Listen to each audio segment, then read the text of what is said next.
Madame la présidente, monsieur le ministre, messieurs les présidents de commission, depuis sa création, l'Union européenne poursuit un rapprochement toujours plus fort entre ses peuples et ses membres. Le Brexit va totalement à rebours de l'histoire de notre construction européenne. Le départ de l'un de ses membres oblige l'Union à analyser ses faiblesses et ses échecs. La première de nos faiblesses, c'est la règle de l'unanimité sur certains sujets majeurs. Force est de constater que ce qui fut longtemps un atout est désormais synonyme de prise d'otage, comme l'a mis en lumière le blocage de la Pologne et de la Hongrie sur le plan de relance européen. L'unanimité contribue malheureusement plus à la division qu'à l'union. Il y a aussi la complexité de l'Union et le manque d'une bonne communication avec ses citoyens qui se sentent de plus en plus éloignés de l'Europe. Ce ne sont là que de quelques exemples. Je salue le travail vertigineux accompli par le négociateur et son équipe pour conclure l'accord de commerce et de coopération entre le Royaume-Uni et l'Union. Ce fut un véritable tour de force jusque dans les derniers instants. Mis à part la durée exceptionnellement courte des négociations, les discussions sont aussi inédites. C'est effectivement la première fois que l'Union travaille à l'éloignement plutôt qu'au rapprochement d'un de ses partenaires. Michel Barnier l'a très bien exprimé lors de son audition il y a une dizaine de jours, en disant que nous avons négocié la divergence réglementaire et non la convergence.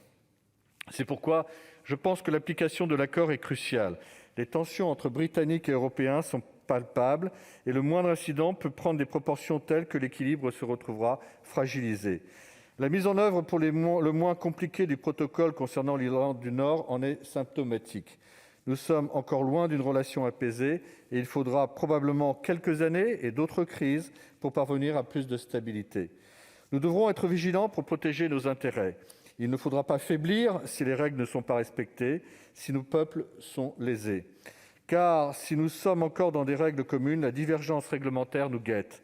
À ce titre, je sais que les parlements nationaux auront un rôle d'alerte essentiel.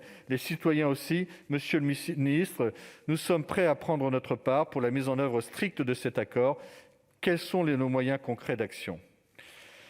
Concernant l'accord en lui-même, beaucoup trop riche pour pouvoir en explorer ici tous les aspects, je me limiterai à 4 points qui me paraissent centraux.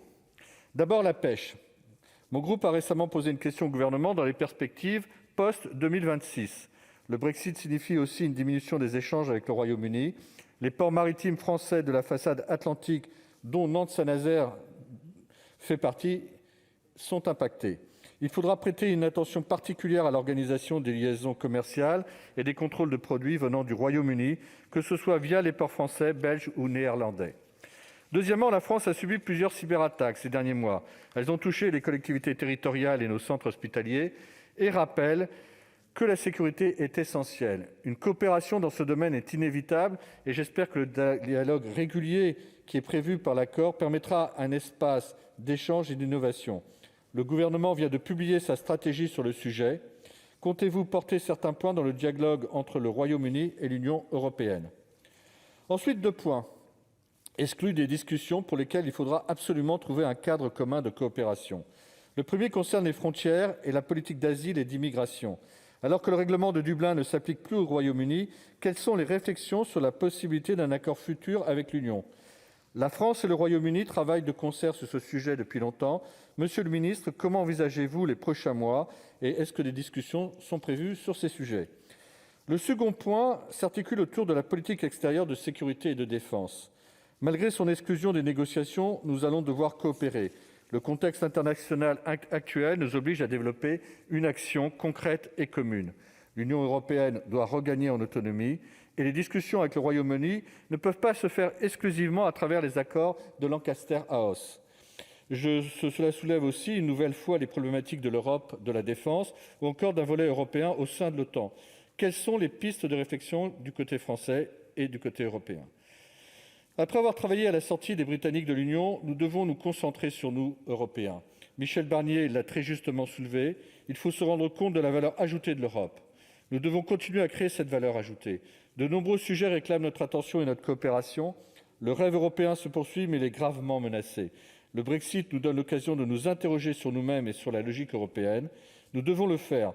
Et comme l'écrivait Jean Monnet, ce qui est important, ce n'est ni d'être optimiste, ni pessimiste, mais bien sûr d'être déterminé.